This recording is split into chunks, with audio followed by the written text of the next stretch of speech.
Helmet પહેરીએ તો ગરમી થાય છે, ગુંગળામણ થાય અને હેરસ્ટાઇલ પણ બગડી જાય છે। આવા બહાના કાઢવા આજકાલ ખૂબ જ સામાન્ય બની ગયા છે। તો કેટલાક લોકો તો પોલીસ ન પકડે અને મેમો ન આવે તે માટે બીકના માર્યા હેલ્મેટ પહેરવાનું પસંદ કરતા હોય છે, પરંતુ હકીકતમાં હેલ્મેટ એ માત્ર કાનૂની જ ફરજ નથી, તે જીવન બચાવવાનું મહત્વનું સાધન પણ છે। આજના સમયમાં દિન પ્રતિદિન માર્ગ અકસ્માતોની સંખ્યામાં ઉત્તરોત્તર વધારો થઈ રહ્યો છે, જેમાં ટુ વ્હીલર ચાલકોની સંખ્યા બહોળા પ્રમાણમાં છે। ત્યારે હેલ્મેટ તમારો જીવ પણ બચાવી શકે છે, આ વાત ન્યુરોસર્જન ખુદ જણાવી રહ્યા છે। ઘણી વખત શરૂઆતમાં જ એટલું ડેમેજ થઈ ગયું હોય છે કે તરત ને તરત સારામાં સારી સારવાર મળવા છતાં પણ કન્ડિશનમાંથી કેટલી રિકવરી આવશે તે આપણા હાથમાં હોતું નથી। એટલા માટે અમે ડૉક્ટર તરીકે સારવાર આપીએ છીએ, છતાં પણ આ અકસ્માત જ ન થાય તેના માટે જાગૃતિ એટલે કે અવેરનેસ પર ઘણો ભાર આપતા હોઈએ છીએ। સામેથી આવતું કે પાછળથી આવતું કોઈ વાહન ટકરાય છે ત્યારે મોટાભાગના કિસ્સાઓમાં ટુ વ્હીલર ચાલક પોતાનું બેલેન્સ ગુમાવી બેસે છે, જેના કારણે તે સીધા જ રોડ પર પટકાય છે અને માથાના ભાગને ઈજા પહોંચે છે।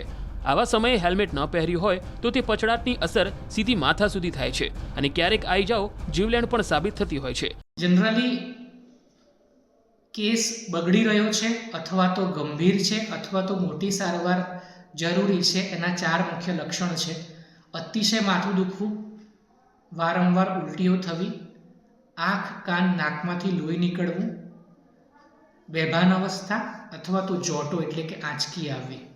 આ 4માંથી કોઈ એક લક્ષણ હોય તો અમે સજેશન આપીએ છીએ કે બની શકે એટલું જલ્દી પહેલાં મગજનો સીટી સ્કેન થઈ જાય, જે એક્સરે જેવી જ એક પ્રાથમિક તપાસ છે।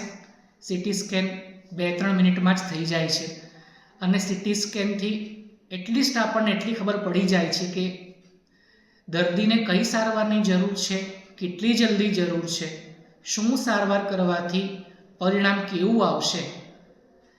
આ જવાબ આપણને કમસે કમ એટલી હૈયાધારણ આપે કે અમારો કેસ કઈ તરફ જઈ રહ્યો છે। 2020થી લઈને 2025ના આંકડા ઉપર નજર કરીએ તો ગુજરાતમાં કુલ 76,272 અકસ્માતો નોંધાયા, જેમાં 36,811 લોકોના મોત થયા। આ કિસ્સામાં હેલ્મેટ ન પહેરવાને લઈને મોતના આંકડા પર નજર કરીએ તો વર્ષ 2020માં 2,106 લોકોના મોત હેલ્મેટ ન પહેરવાના કારણે થયા હતા।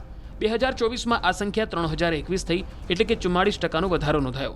ત્યારે નાગરિકોએ અને ખાસ ટુ વ્હીલર ચાલકોને ઘરની બહાર નીકળતા પહેલા હેલ્મેટ પહેરવું કેટલું જરૂરી છે તે આ આંકડા પરથી સાબિત થઈ રહ્યું છે।